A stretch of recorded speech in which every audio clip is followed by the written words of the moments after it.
ఓం నమో వెంకటేశయ్య. ధనుర్లగ్నం ధనురాశి. ఈ యొక్క ధనుర్లగ్నానికి పంచమ స్థానంలో గురువు సంచరించడం వల్ల విద్యార్థులు విద్యలో బాగా రాణింపు అధికంగా ఉండే అవకాశం ఉంది. స్థలాలు, అపార్ట్మెంట్లు, భూములు ఇట్లాంటివి రేట్లు పెరిగే అవకాశం అధికంగా ఉంటుంది. గవర్నమెంట్ ఉద్యోగాల కోసం ప్రయత్నించే వాళ్ళకి తొందరగా గవర్నమెంట్కి సంబంధించిన ఉద్యోగం వచ్చే అవకాశాలు అధికంగా ఉన్నాయి. అలాగే ప్రైవేట్ ఉద్యోగాలకు సంబంధించిన వాళ్ళకి కూడా కొద్దిగా రాణింపు వాటిల్లో కొద్దిగా ఉండే అవకాశం ఉంటుంది. అలాగే భాగ్యాభివృద్ధి, నిల్వధనం పెంపొందడం, బంగారు ఆభరణాలు అధికంగా కొనుగోలు చేయడం, ఒకవేళ కొనుగోలు చేసినట్లయితే చేసిన వాటి యొక్క విలువ పెరగడం లాంటి పరిణామాలు అధికంగా జరిగే అవకాశం ఉంది. లాభాభివృద్ధి మరియు వ్యవహారికపరమైనటువంటి మరియు ఆర్థికపరమైనటువంటి లాభాలు అధికంగా వచ్చే అవకాశం ఉంటుంది. కాబట్టి ఈ సమయాన్ని సద్వినియోగం చేసుకుంటే మంచిది. దైవికమైన కార్యాలు, తీర్థయాత్రలు, పుణ్యక్షేత్ర సందర్శనాలు చేయాలనే ఆసక్తి అధికంగా కలుగుతుంది. అలాగే వేరే వాళ్ళకు కూడా సహాయ సహకారాలు అందిద్దాం అనే అవకాశం అనేటువంటి బుద్ధి కూడా అధికంగా కలిగే అవకాశం ఉంటుంది. అలాగే పెద్దవాళ్ళకి చిన్నపిల్లలతో ఆడుకోవాలనే ఆసక్తి కూడా అధికంగా కలిగే అవకాశం ఉంటుంది. కాబట్టి అన్ని పనులకు కూడా మంచి శుభపరిణామాలు జరిగే అవకాశం ఉంది. కాబట్టి గురుదశలు, అంతర్దశలు నడిచిన ఈ అనుకూలతలు బాగా అధికంగా ఉన్నాయి. కాబట్టి ఈ సమయాన్ని ఉపయోగించుకుంటే అన్ని పనులకు కూడా కళ్ళజోడు పెట్టలేదండి.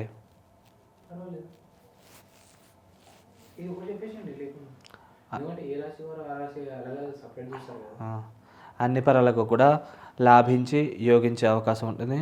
మంచి శుభ పరిణామాలను కలుగజేసే అవకాశం ఉంటుంది. కాబట్టి మీరు ఈ సమయాన్ని ఉపయోగించుకుంటే అన్ని పనులకు కూడా ఉన్న స్థితి నుంచి తొందరగా ఉన్నత స్థితికి చేరుకోగలుగుతారు. అలాగే మే 2 నుంచి గురుగ్రహ వృషభ రాశి మార్పు వల్ల కొద్దిగా లోన్ల కోసం ప్రయత్నించే వాళ్ళకి తొందరగా లోన్లు మంజూరు అవుతాయి. అలాగే చేసే ఖర్చులు సద్వినియోగం అయ్యే అవకాశం ఉంది. దైవికమైన కార్యక్రమాలు, పుణ్యక్షేత్ర సందర్శనాలు లాంటివి అధికంగా అయ్యే అవకాశం ఉంటుంది. మీరు ఎవరికైనా బకాయిలు పడితే ఆ బకాయిలు తీరే అవకాశం ఉంది. అలాగే మీకు ఎవరైనా డబ్బు ఇచ్చేది ఉంటే కనుక ఆ డబ్బు కూడా ఈ సమయంలో వసూలు అయ్యే అవకాశం ఉంది. కాబట్టి ఈ సమయాన్ని మీరు సద్వినియోగం చేసుకుంటే అన్ని పనులకు కూడా యోగించి లాభించే అవకాశం ఉంటుంది. అలాగే ఈ యొక్క గురువు యొక్క శుభదృష్టి కొద్దిగా ఈ యొక్క వృత్తి స్థానం మీద కూడా ఉండడం వల్ల వృత్తిపరమైనటువంటి అభివృద్ధి కూడా బాగా అధికంగా అయ్యే అవకాశం ఉంటుంది. అలాగే 12వ స్థానాన్ని చూడడం వల్ల కొద్దిగా వీసా పాస్పోర్ట్ కోసం ట్రై చేసే వాళ్ళకి తొందరగా వీసా పాస్పోర్ట్ మంజూరు అయ్యే అవకాశం ఉంటుంది. మరియు విదేశాలకు వెళ్ళడానికి ప్రయత్నించే వాళ్ళకు కూడా తొందరగా విదేశాలు వెళ్ళే అవకాశం ఉంటుంది. అలాగే కుటుంబాభివృద్ధి, కుటుంబంలో వ్యక్తులు మీరు ఏదైతే అనుకుంటున్నారో అది చేయడానికి తగ్గ సహాయ సహకారాలు అందించే అవకాశం అన్ని పరాలకు కూడా ఉన్నది. కాబట్టి ఈ సమయాన్ని సద్వినియోగం చేసుకుంటే యోగించి లాభించే అవకాశాలు అధికంగా ఉన్నాయి. అలాగే ఈ యొక్క లగ్నానికి 4వ ఇంట్లో రాహువు, అలాగే 10వ ఇంట్లో కేతువు ఉండడం వల్ల వ్యక్తిగత జాతకంలో రాహు మహదశ అయిపోయి కేతు మహాదశ మిగిలి ఉన్నట్లయితే రాహుకేతులు ఇద్దరు కూడా అద్భుతంగా లాభించి యోగిస్తారు. మంచి అనుకూలమైన శుభ పరిణామాలనే కలగజేస్తారు. మరియు సుఖ సంతోష అభివృద్ధి, వృత్తిపరంగా ప్రమోషన్లు, ఇంక్రిమెంట్లు లాంటివి లభించడం, మరియు మీరు ఏదైతే వృత్తిపరంగా ట్రాన్స్ఫర్స్ ఒకవేళ కోరుకున్నట్లయితే మీరు అనుకున్న ప్లేస్కి ట్రాన్స్ఫర్ లభించే అవకాశం ఉంటుంది. కాబట్టి ఈ సమయాన్ని సద్వినియోగం చేసుకుంటే అన్ని పరాలకు కూడా మంచి జరిగే అవకాశం ఉంటుంది. అలాగే ఈ యొక్క వృత్తిపరంగా కూడా మంచి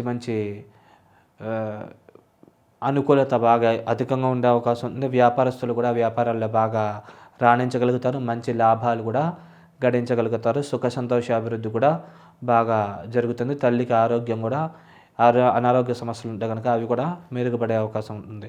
వ్యక్తిగత జాతకంలో కనుక ముందుగా కనుక కేతు మహాదశ అయిపోయి రాహు మహాదశ మిగిలినట్లయితే ఈ పరిణామాలు కొద్దిగా వ్యతిరేకంగా జరిగే అవకాశం ఉంటుంది. కాబట్టి ఈ విషయాల్లో ఆచితూచి అప్రమత్తంగా వ్యవహరించినట్లయితే అన్ని పరాలుగా బాగుండే అవకాశం ఉంటుంది.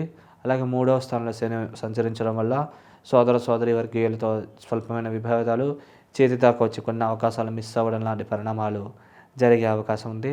అలాగే ఈ యొక్క శని దృష్టి విద్యాస్థానం మీద ఉండడం వల్ల స్వల్పంగా విద్యార్థులకు మెరిట్ తగ్గే అవకాశం ఉంది. అలాగే వ్యయస్థానం మీద శని యొక్క పాప దృష్టి ఉండడం వల్ల అనవసరమైన ఖర్చులు అధికంగా ఉండే అవకాశం ఉంది. కాబట్టి ఈ విషయాల్లో జాగ్రత్తగా వ్యవహరిస్తే అన్ని పనులకు కూడా యోగించి లాభించే అవకాశం ఉంది. వ్యక్తిగత జాతకంలో ఈ యొక్క శని, శుక్ర, బుధ మరియు రాహు దశలు గాని, అంతర్దశలు గాని నడిచినట్లయితే కొద్దిగా అన్ని పరాలుగా ఇబ్బందులు కలుగజేసే అవకాశం ఉంటుంది. ఒకవేళ వ్యక్తిగత జాతకంలో గనక ఈ మహాదశలు ముందరగా కంప్లీట్ అయిపోయినా, ఒకవేళ ఈ గ్రహాల మీద శుభగ్రహాల దృష్టి అంటే సూర్య, గురు, కుజ దృష్టి ఈ యొక్క పాపగ్రహాల మీద అంటే శని, శుక్ర, బుధుల మీద పడినట్లయితే గనక కొద్దిగా ఈ వ్యతిరేక ప్రభావాలు తగ్గే అవకాశం ఉంటుంది. అలాగే సు రవి, కుజ, గురు దశలు గాని, అంతర్దశలు గాని నడిచినట్లయితే గనక తొందరగా ఉన్న స్థితి నుంచి ఉన్నత స్థితికి చేరుకునే అవకాశాలు లభిస్తాయి కాబట్టి, ఈ సమయాన్ని మీరు బాగా సద్వినియోగం చేసుకొని ఉన్న స్థితి నుంచి తొందరగా ఉన్నత స్థితికి చేరుకోగలరు. అలాగే దైవికమైన బలం, శక్తి పెంపొందించుకొని ఈ యొక్క దోష ప్రభావం నుంచి బయటపడాలనుకుంటే గనక రెగ్యులర్‌గా కూడా మీరు కృష్ణుడికి సంబంధించిన స్తోత్ర పారాయణలు కానీ, లేకపోతే రామరక్ష స్తోత్రము, లేకపోతే లక్ష్మీ నరసింహస్వామి కవచం కానీ, లక్ష్మీ నరసింహస్వామి స్తోత్రము, అలాగే సుదర్శనకు సంబంధించిన స్తోత్ర పారాయణలు ఏమైనా ఆచరించుకుంటే గనక అన్ని పరాలకు కూడా మంచి జరిగే అవకాశం ఉంది. అలాగే వీరికి నైవేద్యం సమర్పించి ప్రసాదంగా స్వీకరించడం వల్ల కూడా ఈ యొక్క శుభ పరిణామాలను పెంపొందించబడే అవకాశం ఉంటుంది. అలాగే మీరు అలాగే శక్తి ఉన్నవాళ్ళు కనకపు శిరాగ ఉంగరాన్ని చూపుడు వేలికి ధరించడం మంచిది. అలాగే ఈ యొక్క శనివారం నల్ల నువ్వులు మరియు పెసలు 2 కలిపి ఉడకబెట్టి బెల్లంతో పాటు ఆవుకి శనివారాలు పూట తినిపిస్తుండడం వల్ల దోష ప్రభావాలు తగ్గి ఉన్న స్థితి నుంచి తొందరగా ఉన్నత స్థితికి చేరుకోగలుగుతారు. శుభం.